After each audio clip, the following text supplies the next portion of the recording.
Assalamualaikum warahmatullahi wabarakatuh. Perkenalkan, nama saya Ridho Ilham Kasbari. Saya akan mempresentasikan proposal penelitian saya yang berjudul Hubungan Rasio Keuangan terhadap Harga Saham PT Indofood Sukses Makmur Tbk atau yang disingkat PT Indofood. Latar belakang penelitian. Pasar modal penting bagi perekonomian karena bisa mempertemukan antara perusahaan dan investor. Saham itu sangat diminati karena potensi return yang tinggi meski berisiko besar. Harga saham sendiri mencerminkan nilai perusahaan dan dipengaruhi oleh faktor, baik itu faktor eksternal maupun faktor internal. Salah satu faktor internal yang mempengaruhi harga saham adalah kinerja keuangan perusahaan, yang mana kinerja ini dapat dianalisis melalui rasio keuangan, seperti current ratio, debt to equity ratio, dan sebagainya. Nantinya, rasio keuangan ini akan digunakan oleh calon investor untuk menganalisis perusahaan yang sudah go public.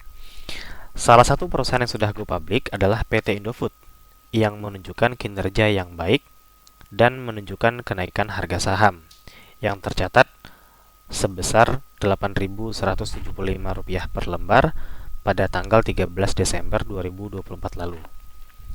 Penelitian ini berfokus pada hubungan antara rasio keuangan dan harga saham PT Indofood.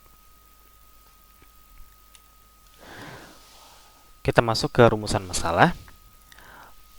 Pada penelitian kali ini, rumusan masalahnya adalah rasio keuangan yang baik berpengaruh terhadap kenaikan harga saham perusahaan.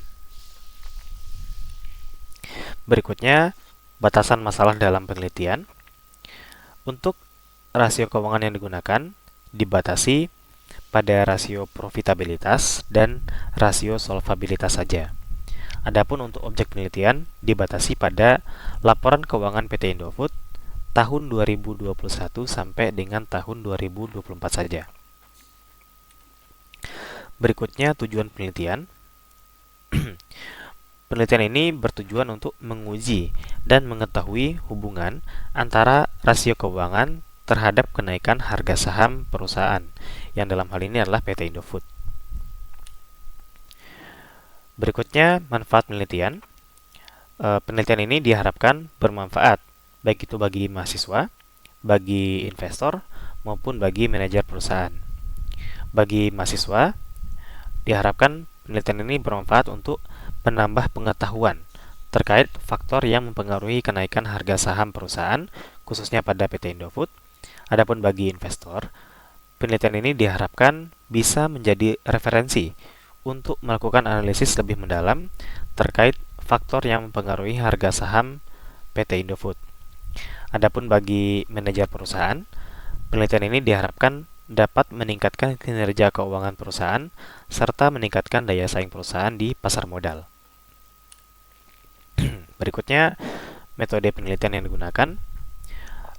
Menurut Winarno dalam bukunya, beliau menjelaskan bahwa metode penelitian adalah cara yang digunakan oleh peneliti dalam mengumpulkan data penelitiannya. Dalam penelitian kali ini, saya akan menggunakan jenis penelitian yang bersifat kuantitatif, serta menggunakan data sekunder sebagai sumber data. Berikutnya masuk ke landasan teori. Ada 3 poin utama dalam landasan teori, yaitu ada laporan keuangan, ada rasio keuangan, dan saham. Untuk rasio keuangan sendiri ada 3 komponennya, yaitu rasio likuiditas, rasio solvabilitas, dan rasio profitabilitas. Berikut kita jelaskan secara rinci. Yang pertama adalah laporan keuangan. Menurut Harahap, laporan keuangan merupakan gambaran atas suatu kondisi keuangan yang bersumber dari hasil usaha yang dijalankan oleh perusahaan dalam rentang waktu tertentu. Adapun menurut Irham Fahmi, laporan keuangan adalah suatu bukti yang berisi informasi yang mencerminkan situasi keuangan suatu perusahaan, dan informasi yang tercantum dapat dipergunakan untuk mengukur performa keuangan suatu perusahaan. Berikutnya, menurut Donald Kieso dalam bukunya, beliau menjelaskan bahwa ada beberapa laporan keuangan yang biasa disusun oleh perusahaan, yaitu ada laporan posisi keuangan atau neraca, ada laporan laba rugi atau income statement, ada laporan arus kas atau cash flow, ada laporan perubahan ekuitas, dan ada catatan atas laporan keuangan. Kita masuk ke poin berikutnya, yaitu rasio keuangan. Yang pertama ada rasio likuiditas. Rasio ini adalah rasio yang menunjukkan tingkat keberhasilan suatu perusahaan atau tingkat kemampuan suatu perusahaan dalam membayar utang jangka pendek. Rasio yang biasa digunakan adalah current ratio, quick ratio, dan juga cash ratio. Berikutnya ada rasio solvabilitas, yaitu rasio yang menunjukkan seberapa jauh porsi utang membiayai aset perusahaan. Dalam rasio ini ada beberapa yang biasa digunakan, yaitu ada debt to total asset ratio dan ada debt to total equity ratio. Berikutnya ada rasio profitabilitas, yaitu rasio yang menunjukkan tingkat keberhasilan perusahaan untuk memperoleh laba atau tingkat kemampuan perusahaan dalam menghasilkan laba. Rasio yang biasa digunakan adalah gross profit margin atau GPM, return on equity ratio atau ROE, dan return on investment ratio atau ROI. Berikutnya ada saham. Warren dalam bukunya menjelaskan bahwa perusahaan dapat menjual kepemilikannya, yang mana hal ini biasa dikenal dengan istilah saham. Dengan menerbitkan dan menjual saham, perusahaan akan mendapat jumlah modal yang banyak. Nah, pihak yang membeli dan memegang saham biasa dikenal dengan istilah shareholder. Berikutnya, asumsi-asumsi yang digunakan dalam penelitian, yaitu simpulan yang nantinya dihasilkan sifatnya hanya sementara dan pembuktiannya belum ada, yang dalam hal ini adalah rasio profitabilitas dan solvabilitas PT Indofood. Berikutnya, alat dan bahan yang digunakan dalam penelitian, yaitu laporan keuangan PT Indofood tahun 2021 sampai dengan tahun 2024 yang dipublikasikan di Bursa Efek Indonesia. Berikutnya, teknik pengambilan sampel. Dalam penelitian kali ini, saya menetapkan populasi data berupa laporan keuangan PT Indofood yang dipublikasikan di Bursa Efek Indonesia. Nah, dari populasi tersebut, sampel yang digunakan adalah laporan keuangan PT Indofood dari tahun 2021 sampai dengan tahun 2024 saja. Berikutnya, teknik pengolahan dan analisis data.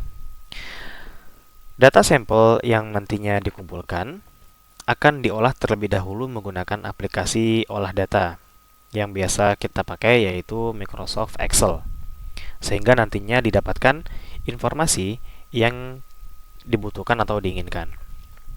Dalam menganalisis data, saya akan menggunakan pengujian analisis statistik berupa regresi linear untuk melihat hubungan antara dua variabel, yaitu rasio keuangan dengan variabel harga saham PT Indofood.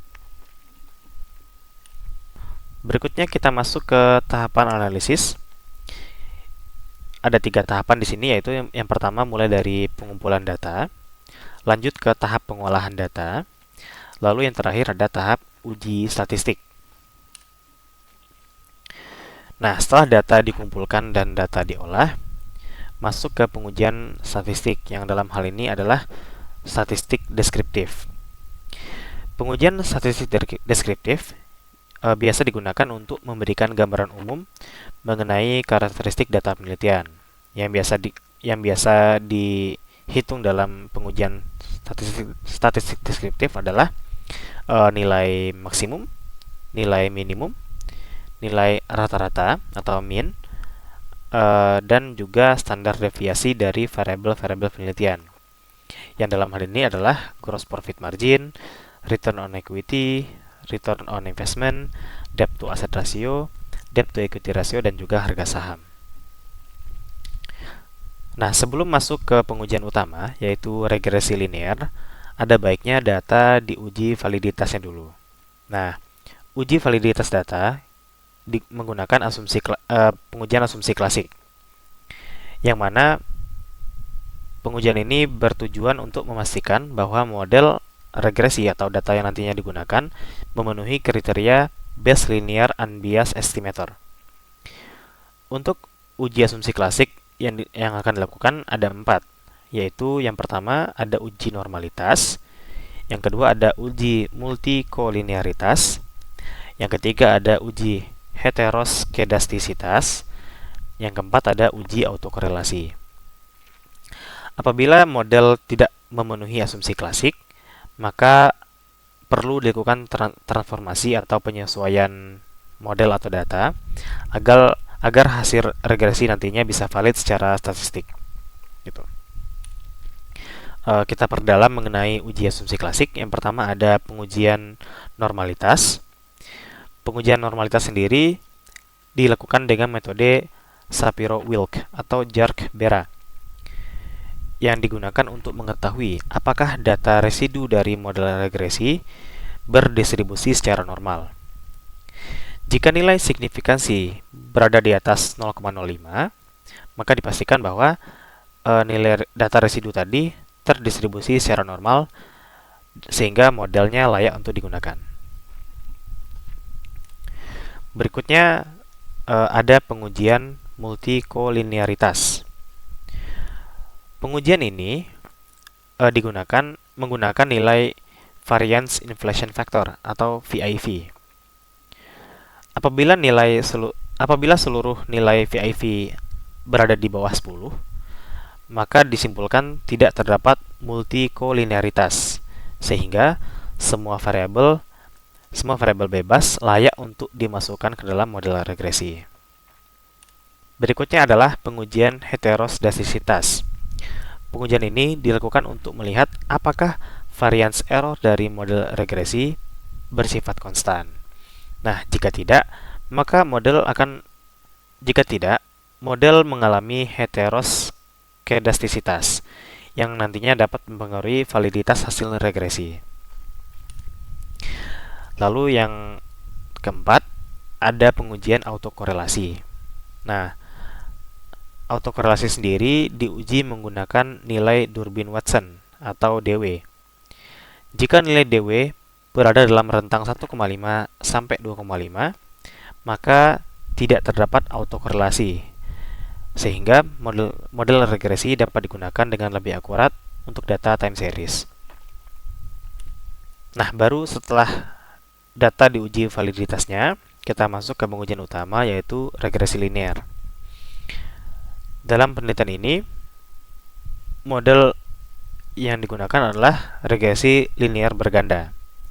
Model ini digunakan untuk melihat seberapa besar pengaruh antara rasio keuangan terhadap harga saham secara simultan maupun secara parsial. Lalu setelah melakukan uji regresi linear, masuk ke pengujian hipotesis.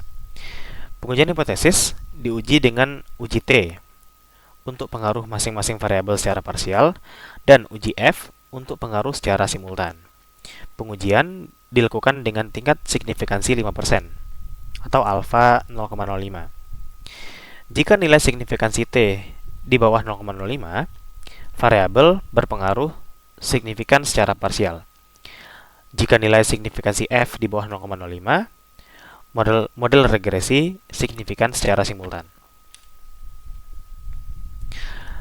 Lalu ada pengujian koefisien determinansi, yang mana koefisien determinansi sendiri digunakan untuk mengukur seberapa besar variasi dari harga saham dapat dijelaskan oleh variasi pada rasio-rasio keuangan. Nah, jika nilai R kuadrat itu mendekati 1, hal ini menunjukkan bahwa model mampu menjelaskan sebagian besar variasi harga saham. Berikutnya ada operasionalisasi variabel. Nah, di sini ada beberapa variabel yang digunakan dalam penelitian. Yang pertama ada variabel harga saham, yang mana merupakan variabel dependen dalam penelitian ini. Berikutnya ada gross profit margin, ada return on equity, ada return on investment, ada debt to asset ratio, dan ada debt to equity ratio, yang mana 4 variabel ini merupakan variabel independen dalam penelitian ini. Demikian yang dapat saya presentasikan terkait dengan proposal penelitian saya. Kurang lebihnya saya mohon maaf. Saya akhiri. Assalamualaikum warahmatullahi wabarakatuh. Terima kasih.